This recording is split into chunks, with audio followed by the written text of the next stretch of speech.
राजस्थान के तपते रेगिस्तान में पुंगल का राज्य लंबे समय से चले आ रहे अकाल से त्रस्त था। भूमि सूखी और बंजर हो गई थी, जिससे केवल कठिनाई और पीड़ा ही उपजी थी। आखिरकार वहां और अधिक रह पाना असंभव होने पर पुंगल के राजा पिंगल और उनकी रानी महल छोड़कर हरियाली की खोज में निकल पड़े। लंबे समय तक चलने के बाद वे नरवर राज्य में पहुंचे, जो मध्य प्रदेश में चंबल नदी के पास स्थित होने कारण बेहद खूबसूरत और हरा भरा था। वहां उस समय राजा नल और रानी लीला का राज था। उन्होंने पुंगल राज्य के राजा और रानी का गर्मजोशी से स्वागत किया। उन्होंने वहां खुशी के साथ समय बिताया। एक दिन पुंगल की रानी ने महल के बगीचे में टहलते हुए एक सुंदर राजकुमार को सूरज की रोशनी में खेलते देखा। उन्होंने तुरंत तय कर लिया कि यही उनकी बेटी का पति बनेगा। उनकी बेटी मारुनी, जिन्हें मारू नाम से भी जाना जाता है, उस समय कुछ ही महीनों की थी, और राजकुमार सलाह कुमार, जिन्हें ढोला भी कहा जाता था, की उम्र मात्र 3 वर्ष थी। लेकिन रानी अपनी बात पर अड़ी रही और जैसे इस प्रस्ताव को राजा नल के सामने रखा गया, उन्होंने इसे तुरंत स्वीकार कर लिया। कुछ वर्ष बीत गए और पुंगल में फिर से समृद्धि लौट आई। राजा पिंगल ने नरवर नरेश नल से विदा ली और अपनी रानी और बेटी मारुनी के साथ पिंगल राज्य लौट गए। दोनों राज्यों के बीच एक अनकहा समझौता था कि जब राजकुमार ढोला और राजकुमारी मारू सही उम्र तक पहुंचेंगे तो उन्हें पुनः एक साथ लाया जाएगा। वर्षों बीत गए और राजकुमार ढोला इस विवाह को भूल गए और इसी बीच राजकुमारी मारू बड़ी हुई और बेहद खूबसूरत युवती बन गई। उनके पिता के दरबार के गायक उनकी सुंदरता और आकर्षण की प्रशंसा करते थे। वे गाते थे कि राजकुमारी के चेहरे पर चंद्रमा की आभा है, उनकी छाती श्रीफल के फल की तरह है और उनकी आंखें बुलबुल की तरह सुंदर हैं। एक रात जब मारुनी अपनी कक्ष में सो रही थी, उसने एक अजीब सपना देखा। उसने अपने पति सलाह कुमार को दूर से देखा और उसका हृदय ऐसा तड़प उठा जैसा पहले कभी नहीं हुआ था। उसे लगा जैसे उसने साक्षात किसी देवता के दर्शन किए हों।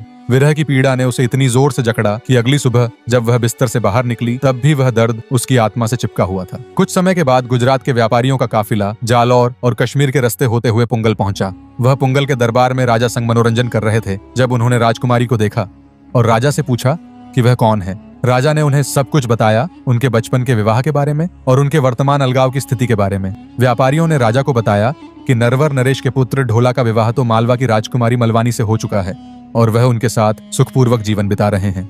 मारुनी ने व्यापारियों की बात सुन ली और गहरे अवसाद में चली गई। उसे लगा कि उसके और ढोला के बीच का यह अलगाव कभी समाप्त नहीं होगा और निराशा की एक लहर उसके ऊपर छा गई। राजा और रानी अपनी बेटी की हालत देखकर ढोला को ढूंढने और उसे वापस लाने के लिए दृढ़ संकल्पित हो गए। राजा ने अपने पुजारी को बुलाया, लेकिन रानी ने उन्हें रोकते हुए कहा कि पुजारी के स्थान पर राजा को अपने गायक भिक्षुओं को भेजना चाहिए, जो बिना किसी दिक्कत के आराम से नरवर राज्य में प्रवेश कर सकेंगे और राजकुमार से मिलकर उन्हें अपने गीतों से मोहित कर उसे वापस लाने में सक्षम होंगे। एक दिन नरवर के राजमहल के बाग में टहलते हुए ढोला की भेंट एक घूमंतु साधु से हुई। साधु ने रहस्यमयी मुस्कान के साथ कहा, 3 दीप जलते हैं तेरे जीवन में राजकुमार, एक कर्तव्य का, दूसरा प्रेम का और तीसरा त्याग का। जब तू असली प्रेम की राह पकड़ेगा तभी जीवन का अर्थ मिलेगा। ढोला ने हंसते हुए साधु को जाने दिया, परंतु ये शब्द उनके मन में अटक गए। उधर पुंगल में राजा पिंगल ने ढोला को याद दिलाने के लिए भाटों को नरवर भेजा। भाटों ने महल के पास अपने तंबू गाड़ दिए और रात भर राजकुमारी मारू के सौंदर्य, उनके प्रेम और वियोग के गीत गाए। ढोला रे मारू करे इंतजार, प्रीत की डोर बांध चल रे। रात भर गीत सुनते हुए ढोला बेचैन हो गए।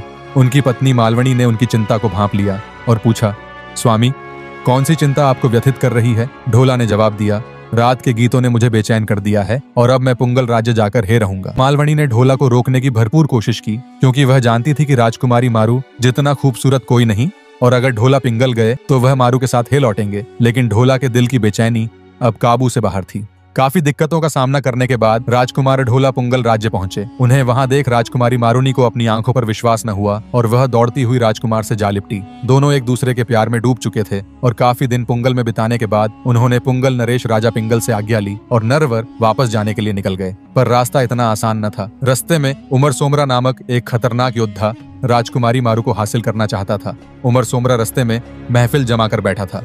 जैसे ही ढोला और मारुनी वह पहुंचे, उसने ढोला के पास जाकर नाटक रचा और मदद को गुहार लगाई और कहा कि थोड़ी दूर पर उसका भाई बेहोश हो गया है और उसे मदद की जरूरत है, पर वह इसके पीछे छुपे षड्यंत्र से अपरिचित थे। जब उमर सोमरा ने बताया कि उसका भाई कुछ दूरी पर बेहोश पड़ा है, राजकुमार ढोला तुरंत अपने ऊंट से उतरे और राजकुमारी मारुनी को कहा कि तुम भाट के साथ यही ठहरो, मैं आता हूँ। इतना कह ढोला उमर सोमरा के साथ चल दिए। तभी राजकुमार ढोला के राज्य से आए।